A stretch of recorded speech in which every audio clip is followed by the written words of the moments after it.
Mari kita buka Alkitab kita dari Mazmur pasal 135.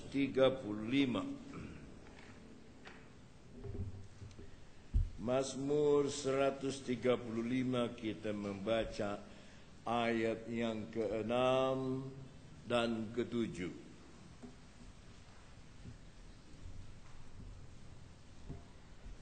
Ada di depan, saudara boleh baca bersama-sama. 2, 3. Tuhan melakukan apa yang dikehendakinya di langit dan di bumi, di laut dan di segenap samudera raya. 7. Ia menaikkan kabut dari ujung bumi, ia membuat kilat, ia mengeluarkan angin dari dalam perbendaharaannya. Haleluya. Siswa 15 orang turun ke bawah. Cepat.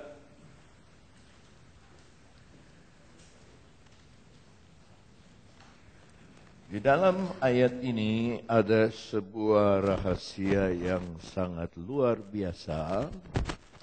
Kembali lagi kepada ayat yang ke-6. Dalam ayat yang ke-6, Tuhan melakukan apa yang dikehendakinya. Di depan dan di sana. Sama-sama, Tuhan melakukan apa yang dikehendakinya. Sudah? Di depan sini, kosong. Depan sini. Saya tidak suka duduk di bawah ini, dikosongkan ya. Nanti iblis yang duduk di situ. Ya, lebih baik siswa-siswa. Siswa kan bisa usir iblis kan? Siswa bisa usir iblis? Bisa usir iblis? Iblis harus diusir enggak? Saya tanya, harus diusir enggak?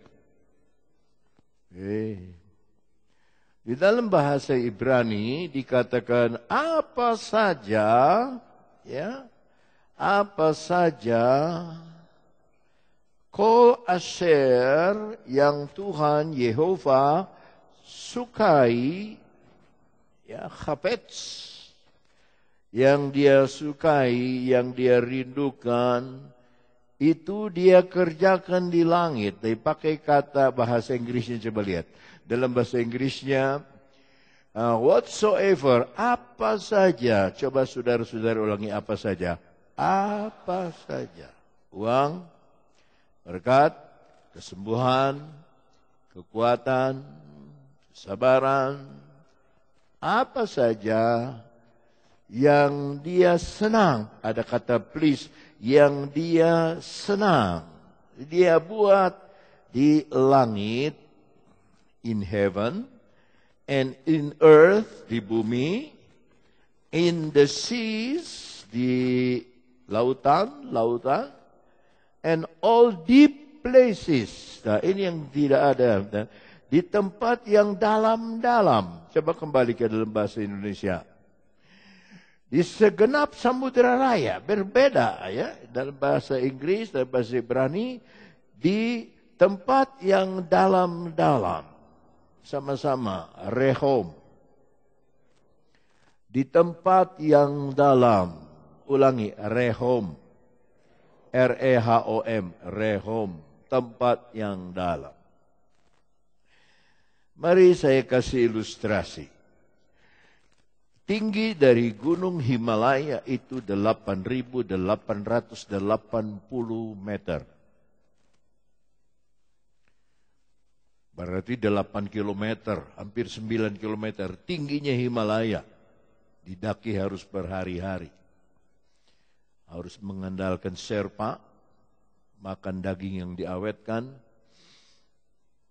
Ada oksigen sebab di sana tipis. Tapi tahukah saudara bahwa gunung yang besar itu kalau dimasukkan di Samudra Pasifik, di deep places yang dalam itu, saudara, ujungnya masih ke permukaan air masih 3,6 kilometer.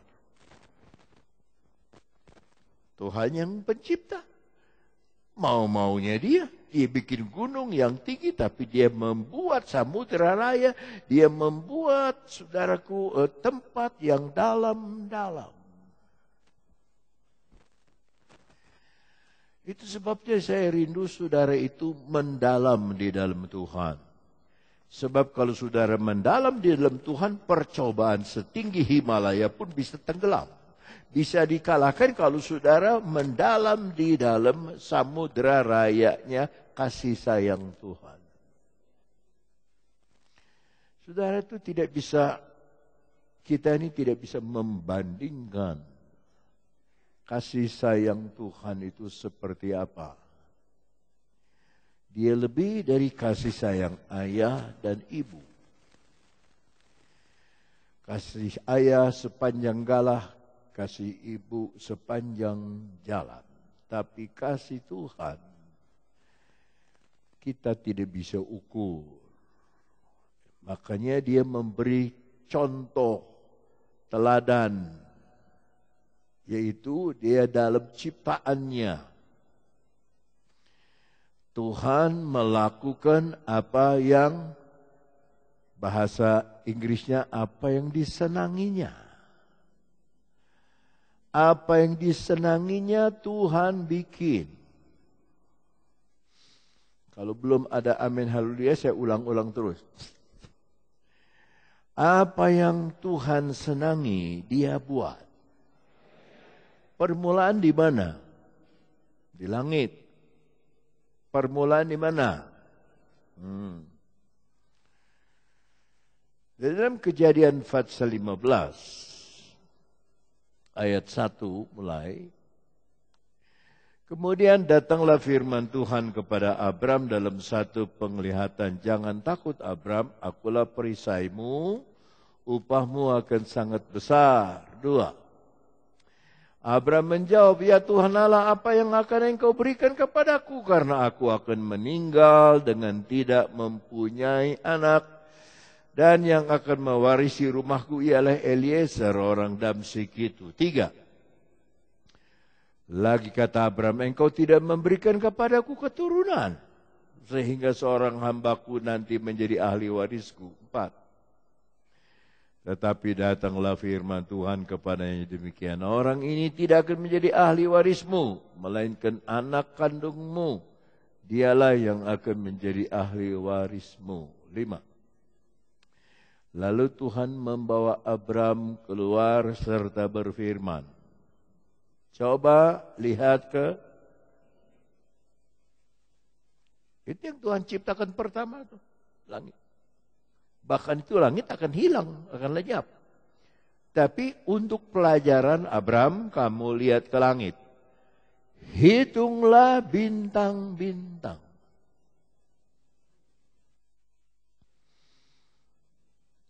Hitunglah bintang-bintang.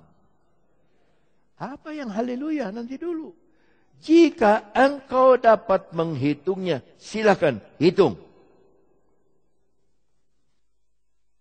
Ayat ke-6 menjadi kunci. Lalu percayalah Abram kepada Tuhan, maka Tuhan memperhitungkan hal itu kepadanya sebagai kebenaran. Yang perlu buat saudara adalah saudara percaya kepada Tuhan yang membuat langit dan bumi. Sebab pelajaran pertama yang dia berikan kepada Abram, Abram lihatlah ke langit.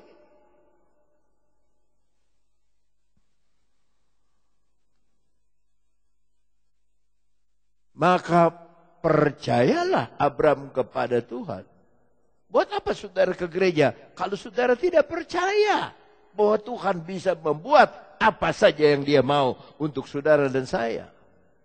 Amin. Dia bisa bikin penjahat jadi rasul. Dia bisa bikin keledai bicara. Ya, dia bisa bikin, saudara-saudaraku, burung di udara tidak usah menanam, tapi dia dipelihara. Bunga di padang dia hiasi. Ya, di tempat yang gagal dia bilang, labuhkan pokatmu ke sebelah kanan. Hei, ikan banyak sampai robek. Dia bikin apa yang dia senang. Yang pertama kita harus menyenangkan hati Tuhan. Tidak boleh ada kebencian. Tidak boleh ada marah. Tidak boleh ada dendam.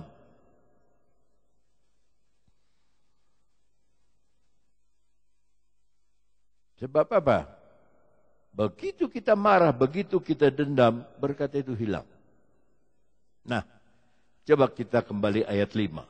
Dalam ayat 5 dikatakan di sana, coba lihat ke langit, hitunglah bintang-bintang. Nah, Abraham begitu lihat, coba saudara, dia lupa kepada dia tidak punya anak, dia lupa istrinya mandul, dia lupa dia sudah tua, dia lupa bahwa dia itu sudah tua sekali. Tapi dia berkata, maka percayalah Abraham kepada Tuhan. Waktu dia lihat bintang di langit.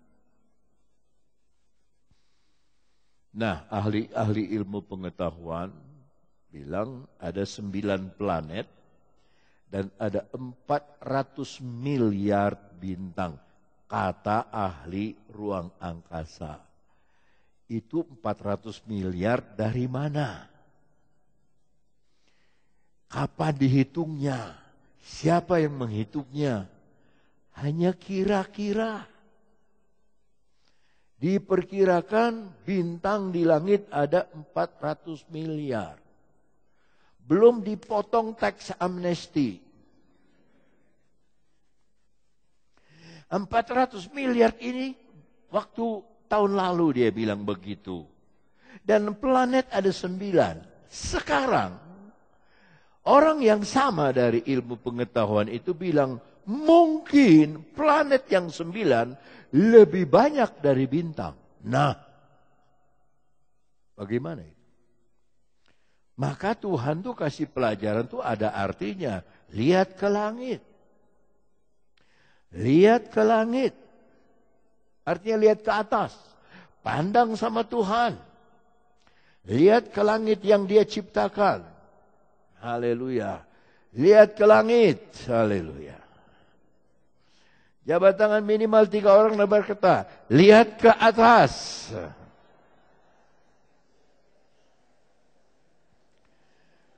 Haleluya.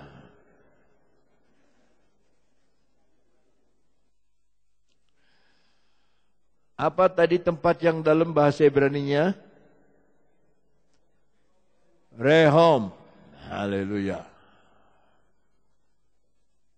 Kembali kepada Mazmur 135 ayat ke-6. Di langit, yang kedua di bumi. Mari kita lompat kepada Kejadian 1 ayat 1. Dalam Kejadian 1 ayat 1, saudara harus baca dengan mulut saudara, dengan suara saudara. Artinya saudara baca firman Allah. 2, 3.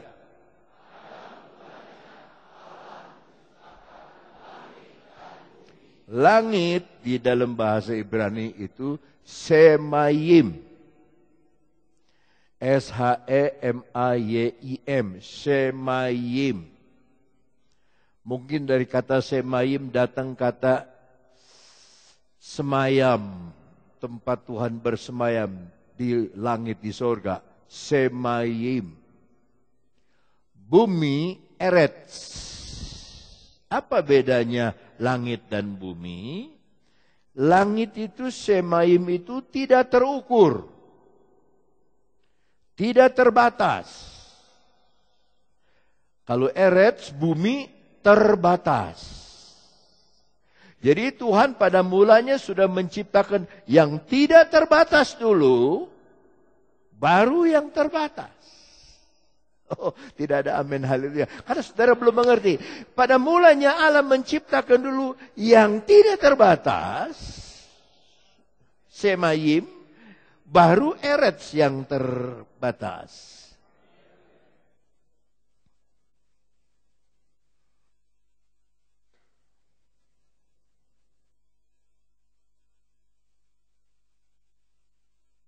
Ada beberapa orang yang akan ke Israel dari sini ya. Nanti mereka akan nyanyi. Kalau orang Kristen Palestina, Yahlil, Yahlil, Eko, Eko, Eko, Eretz Israel. Ya salam, salam, ya Yahlil, Yahlil. Eretz Israel itu diberkatilah tanah Israel. Terbatas. Saudara, walaupun kita tinggal di tempat yang terbatas, mari kita punya iman kepada Tuhan yang tidak terbatas.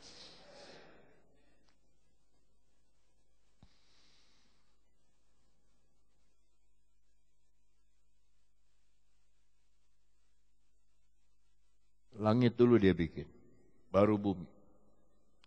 Matius 6 ayat 9. Dalam Matius 6 ayat 9 dia berkata begini. Karena itu berdoalah demikian, Bapa kami yang di sorga, dikuduskanlah namamu. Seharusnya kuduslah namamu. 10.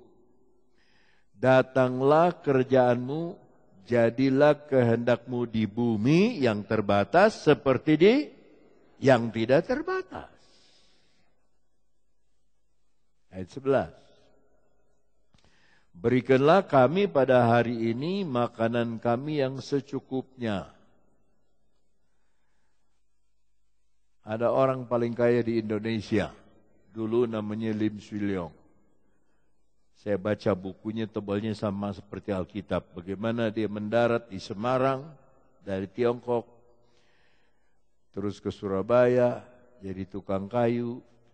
Dagang kecil-kecilan sampai dia jual beli truk, dia ketemu dengan Letnan Kolonel Soeharto, dia berteman sampai jadi Taipan, orang paling kaya di Indonesia.